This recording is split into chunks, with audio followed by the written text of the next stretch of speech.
Bem-vindos ao Historizando! O nosso assunto de hoje é a questão da semana. Vamos voltar aí todas as sextas-feiras aqui no Historizando. Tem questão da semana, deu uma pausa, mas agora estamos voltando. E hoje eu vou comentar com vocês uma questão que vocês me pediram nos comentários. Então, sempre que você tiver alguma dúvida em alguma questão, comenta aqui, cola a questão aqui para mim, para eu saber que questão é essa, que eu posso corrigir em vídeo com você e com todo mundo para a gente entender melhor essa questão. Então, é o seguinte, nós vamos falar sobre a Universidade Estadual de Ponta Grossa, o vestibular de lá, que é um vestibular em moldes diferentes. Eu recebi um pedido aqui dessa questão em específico. Se você tiver algum outro vestibular, algum molde de prova diferente que você quer ver eu corrigindo aqui, também comenta aqui embaixo. Se você gosta de ver as correções que tem aqui no Historizando, não se esquece de deixar um like nesse vídeo e de se inscrever no canal. Lembrando que lá no Historizando também rola correção, conteúdo e etc. lá no Instagram, né? Eu falei lá no Historizando, lá no Instagram. Então tem Historizando aqui, tem Historizando lá com @historizandotati. Bom, hoje então nós vamos falar de escravidão na antiguidade nesse vestibular que rolou em 2019. Seguinte, esse vestibular tem um modelo diferente, modelo esse que outras provas também fazem. Se você conhece alguma outra prova que faz esse tipo de questão, comenta aqui embaixo que eu quero saber como é que funciona.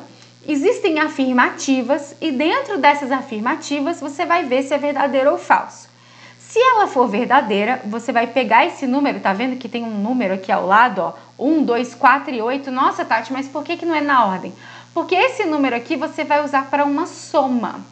Então você vai somar e no final você vai deixar a resposta, a soma desses números como as respostas certas. Deu para entender? Se não deu, também me fala que eu posso explicar melhor. Bom, então essa aqui é uma questão que caiu em 2019 nesse vestibular de Ponta Grossa.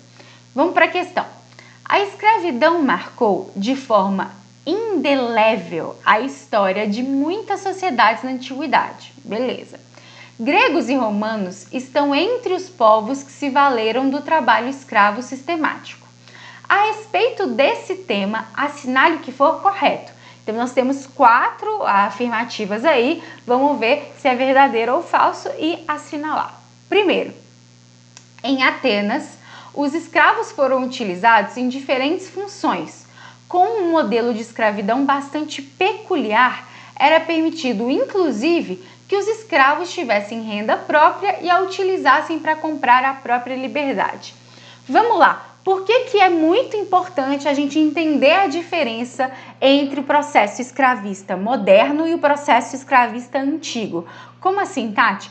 Quando eu falo escravismo moderno, eu estou falando daquele escravismo colonial, que a gente conhece muito bem, porque o Brasil vivenciou isso por muito tempo, né? Então, a escravização moderna é basicamente aí a nossa experiência, envolve o tráfico negreiro, a questão étnica, a questão de mercadoria, né? De tratar o negro, a negra como mercadoria, o escravizado, uma escravizada, etc. Só que na antiguidade as coisas eram diferentes. Primeiro que não existia um modelo único e específico.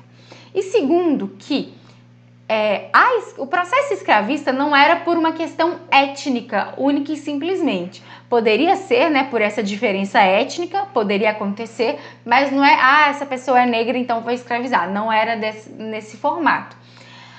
Existem 2 processos escravistas mais comuns na antiguidade como um todo. Podem existir diferenças e semelhanças, mas esses são os 2 mais comuns, que é o processo por dívida e o processo por prisioneiro de guerra, tá? O por dívida é aqui o que ele está citando no número 1, e a número 1 está correta. Por quê?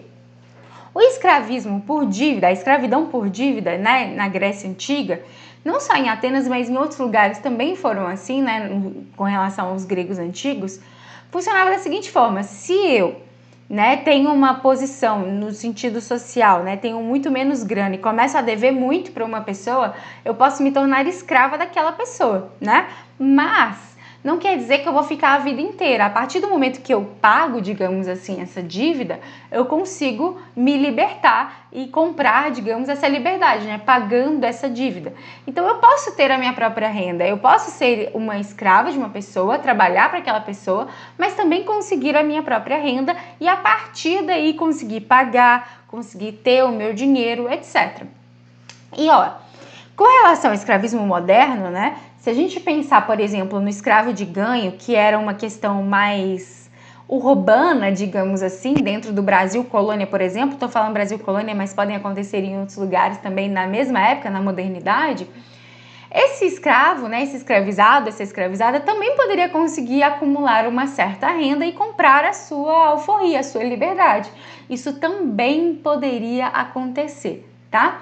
Então, é peculiar porque é diferente, porque além disso, essa questão da própria renda poderia ter outras funções. Por exemplo, quando a gente pensa no escravismo moderno, na maior parte das vezes a gente pensa em trabalho braçal, em trabalho doméstico, né? Em atividades entre aspas mesmo, mais simples, tá?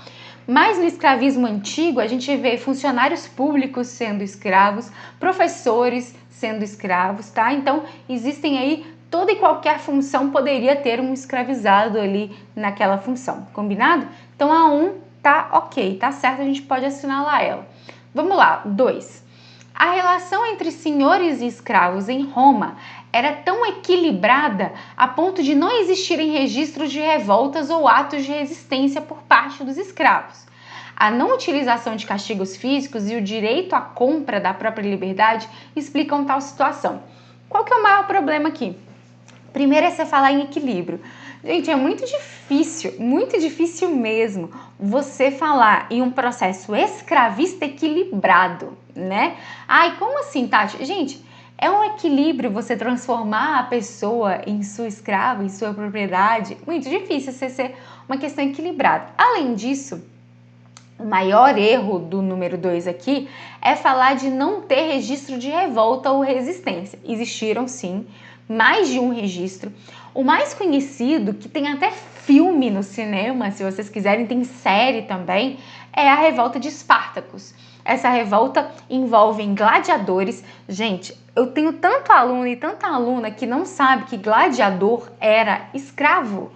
Galera, as pessoas olham com muito glamour a figura do gladiador, né? Acho que é por causa de Hollywood, né? Hollywood, os filmes, aquela coisa toda. Mas gladiador era um escravo. Na maioria das vezes, aquele escravo lutava até a morte para divertir os outros. Vocês acham que um nobre ia lutar até a morte para divertir os outros? Uma exceção ou outra, pode ser que tenha uma galera doida aí, mas os gladiadores, em sua maioria, eram escravizados, tá? Eles eram obrigados a fazer aquilo, ok? Então existiu a revolta de Espartacus, que é uma revolta de escravos a mais conhecida, não quer dizer que seja a única, tá? Tem série, mas eu ouvi dizer que a série tem basicamente só a cena de sacanagem, se é que você me entende. E tem um filme, o filme que eu conheço, ele é bem antigo. Pra vocês terem uma ideia, eu assisti ele no cinema, porque aqui em BH, se aí na sua cidade estiver, me conta. Aqui em BH, às vezes, tem uns festivais de cinema. Tem um lugar aqui que chama Palácio das Artes, e lá eles vivem passando filme antigo no cinema também. Não só em festival, mas vive tendo isso e é de graça. E aí eu fui lá assistir o Spartacus, né, que é um filme bem mais antigo. Gente, teve intervalo no meio do filme. Parece que era comum, né? Quando o filme era grande, considerado grande, tivesse intervalo. Então teve intervalo, fui fazer um xixizinho ali, voltei e continuei assistindo. Bom, curiosidades à parte, a 2 eu espero que vocês tenham entendido por que é falsa. Vamos para 4. Esparta possuía uma legislação considerada progressista com relação aos seus escravos. Nessa cidade-estado grega, os escravos não eram vistos como propriedade do Estado ou de senhores e podiam ocupar cargos públicos, como, por exemplo, de juízes e sacerdotes. Eu acho que, na verdade, é um oposto, assim, né? Porque, diferentemente de outros lugares, Esparta tinha escravos do Estado, né? E não só isso, mas era uma parte muito grande da sociedade espartana eram escravos dos espartanos, né? Desses soldados espartanos. Então, na real, é meio que o oposto do que está sendo tratado aqui. E na maioria das vezes, essas pessoas, esse grupo, era considerado para trabalhos braçais, etc. De novo, não é que não tivessem outras posições, mas em Esparta, na maioria das vezes, acontecia, era o oposto do que está falando aqui, tá? Então também é falso. Vamos para 8. No caso dos romanos, era permitido aos escravos a compra da própria liberdade. No entanto, era proibido que os ex-escravos... Desculpa, gente, eu sempre faço isso, né? Peço perdão, que coloca esse negócio do Google aí. No entanto, era proibido que os ex-escravos exercessem qualquer cargo público. Já conversamos sobre isso aqui. Primeiro, era permitido a compra da própria liberdade? Sim, esse não é o problema, tá? Agora, era proibido que os ex-escravos exercessem qualquer cargo público? Gente, se nem os escravizados, se nem as pessoas que eram escravas eram proibidas, né, de exercer o cargo público, porque muito escravo exercia cargo público, por que o ex-escravizado seria proibido? Qual que é a lógica? Nenhuma. Então, nem o escravo, nem o ex-escravo era proibido de exercer cargo público. Isso poderia sim acontecer, tá? Essa é uma das maiores discrepâncias quando a gente observa, né, o escravismo moderno e o escravismo antigo, que as pessoas se assustam, porque tinha escravo professor, tinha servidor público, tinham funções que a gente não imagina, né, dentro aí dos nossos estudos, a gente não imagina um escravo, uma escrava assumindo, um escravizado assumindo. Então esse é o maior erro da 8. Logo, o que a gente conclui aqui? Que nessa questão apenas a número 1 está de fato correta. Se ficou alguma dúvida, não esquece de deixar, né, um comentário aqui. Se quer sugestão, deixa o comentário. Gente, nós estamos começando o ano ainda, né? Ainda temos muitos vestibulares acontecendo, então 2021 ainda no Historizando mal começou por causa disso, né? A gente ainda não fechou os outros vestibulares, mas eu quero muito contar com a ajuda de vocês. Se você tem alguma sugestão para 2021 aqui no canal, comenta. Se você gosta desses vídeos, por favor, comenta, me deem respostas, me deem sinais, porque muitas das vezes as visualizações são muito pequenas. E aí eu não sei se eu continuo, se eu tô fazendo certo, se eu não tô, se eu tô fazendo bem, se eu não tô. Gente, Historizando é nosso, eu faço tudo isso aqui para vocês, então não tem sentido nenhum eu continuar fazendo algo que vocês não gostem, tá? Então sempre comentem, sempre curtam o vídeo para eu saber, para eu sentir aí qual que é, o que vocês estão gostando, o que vocês não estão gostando.